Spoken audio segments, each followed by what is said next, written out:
দরুদ এবং সালাম পাঠ করি সাল্লাল্লাহু আলাইহি ওয়াসাল্লাম। সামনের কাতারগুলি পূরণ করে বসেন, এলোমেলোভাবে না বসে সামনের কাতারগুলি নিয়ম মতন বসেন। আমি আপনাদের সামনে সূরা নিসা থেকে ৬৯ নম্বর আয়াত তেলাওয়াত করেছি। গত জুমায় এর আগের দুটি আয়াত তেলাওয়াত করেছিলাম, যেখানে আলোচনা ছিল রাসূল সাল্লাল্লাহু আলাইহি ওয়াসাল্লামের বিচার ফায়সালা সম্পর্কে।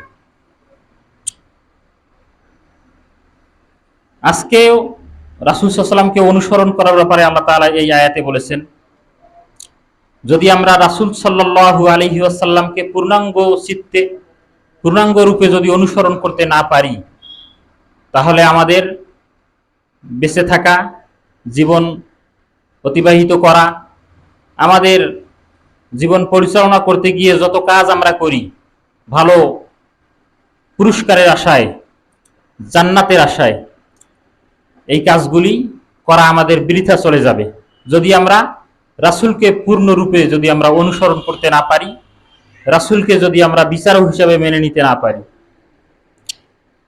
এই জন্য আমাদেরকে প্রত্যেকটা ঈমানদারের উচিত রাসূল সাল্লাল্লাহু আলাইহি ওয়াসাল্লাম যত কথা বলেছেন, কোনো যুক্তি তর্ক ছাড়াই সমস্ত কথাকেই মেনে নেওয়া। এটা হচ্ছে ঈমানদারের বৈশিষ্ট্য। এই জন্য আল্লাহ তাআলা বিভিন্ন আয়াতে বিভিন্নভাবে এই কথাগুলি তুলে ধরেছেন বিভিন্ন সময়ে। এখানে আল্লাহ তাআলা বলছেন, ওমাই ইউতিইল্লাহা ওয়ার রাসূলা, যে ব্যক্তি আল্লাহ এবং তার রাসূলের আনুগত্য করবে, ফাউলাইকা মাআল্লাযিনা আনআমা আল্লাহু আলাইহিম, এবং ওই সমস্ত লোকদের সহযোগিতা করবে যাদের উপর আল্লাহ তাআলা নেয়ামত দান করেছেন, যাদেরকে আল্লাহ তাআলা পুরস্কৃত করেছেন। ওই সমস্ত লোকেরা কারা? আল্লাহ তাআলা বলছেন, মিনান নাবিয়্যিনা ওয়াস সিদ্দিকিনা ওয়াশ শুহাদাই ওয়াস সালিহিন। ওই সমস্ত লোকদের মধ্যে হচ্ছে তারা যারা নবীরা এবং সত্যবাদীরা এবং শহীদরা এবং নেককার বান্দারা। ওয়া হাসুনা উলাইকা রফিকা, এবং সঙ্গীর দিক দিয়ে তারাই হচ্ছে সবচাইতে উত্তম সঙ্গী। বলেন সুবহানাল্লাহ। আজকে আমরা দেখা যায় যে কাজ করতে গিয়ে জীবনে প্রতিটা পদক্ষেপে আমরা সঙ্গী তালাশ করি, সাথী অন্বেষণ করি, যে কোনো কোথাও গেলে আমরা সফর সঙ্গী খুঁজি। কিন্তু আল্লাহ তাআলা ওই কথাই কিন্তু বলেছেন। আল্লাহ তাআলা বলছেন যে যারা আল্লাহ এবং তার রাসূলকে অনুসরণ করবে, তার পাশাপাশি ওই সমস্ত লোকদের সহযোগিতা করবে যাদেরকে আল্লাহ তাআলা নিয়ামত দিয়েছেন, যাদেরকে আল্লাহ তাআলা পুরস্কৃত করেছেন। এই পুরস্কার প্রাপ্তদের মধ্যে তারা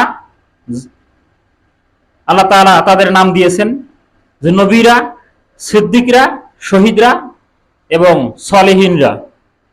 সালেহিন নবীর জমানা চলে গেছে, সত্যবাদীর দরজাও কিন্তু অধিকাংশ রূপেই চলে গেছে।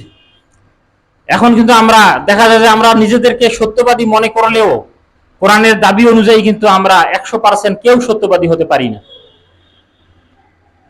শহীদের দরজা খোলা আছে, এটা কিয়ামত পর্যন্ত থাকবে, এবং নেককার বান্দারা, এটা আমাদের সমাজে চলতেছে।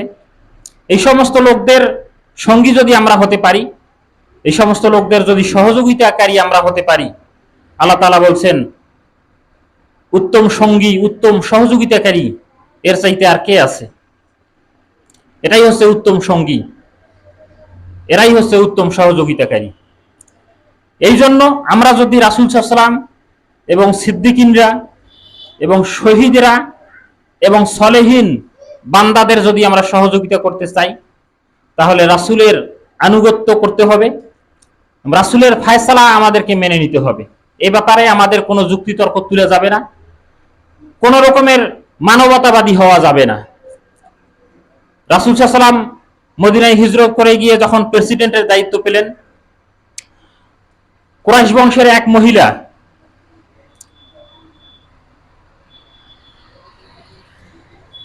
ইহুদি মহিলা, চুরি করতে গিয়ে ধরা পড়ল।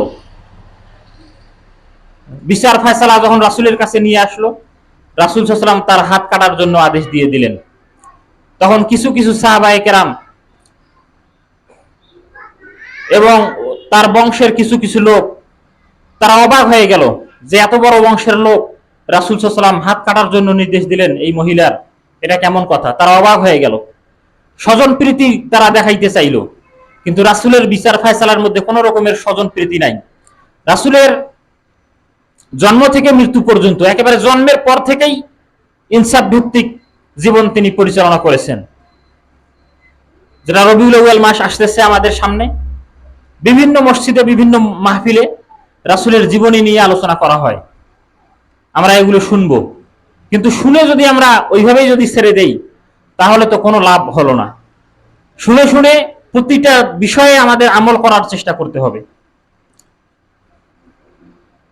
যখন তারা এভাবে অবাক হয়ে গেল, ওসামা বিন জায়েদ নামে একজন সাহাবী রাসূলের খুব প্রিয়, এর চেয়ে প্রিয় সাহাবী আর নাই ওই সময়। তখন তারা তাকে ডাকলো, কেউ কেউ বললো যে এর চেয়েও রাসূলের কোনো প্রিয় সাহাবী আছে কিনা তাকে তালাশ করো। যখন পায় নাই, তখন এই সাহাবীকে ডেকে বলছেন যে আপনি যে একটু রাসূলের কাছে সুপারিশ করেন যাতে এই বংশ সম্ভ্রান্ত পরিবারের এই মহিলার যাতে হাত কাটার আদেশটা মওকুফ করা হয়।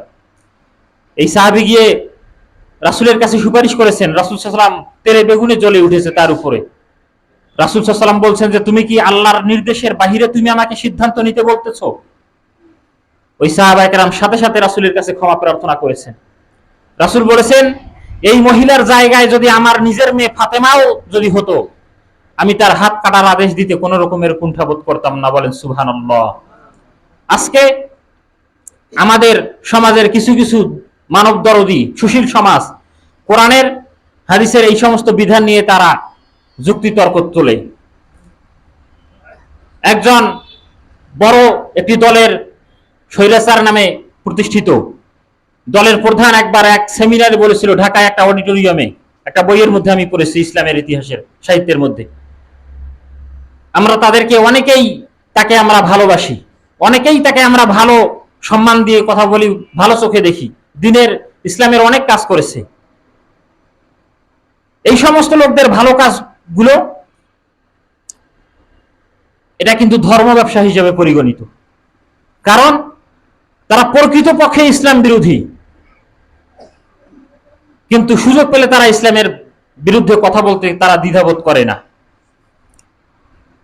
সে বলেছিল যে ইসলাম আমাদের ধর্ম, ভালো কথা, কিন্তু হাত কাটা ইসলাম আমরা চাই না, হাত কাটা ইসলাম আমরা প্রতিষ্ঠা করতে এই দেশে দেব না।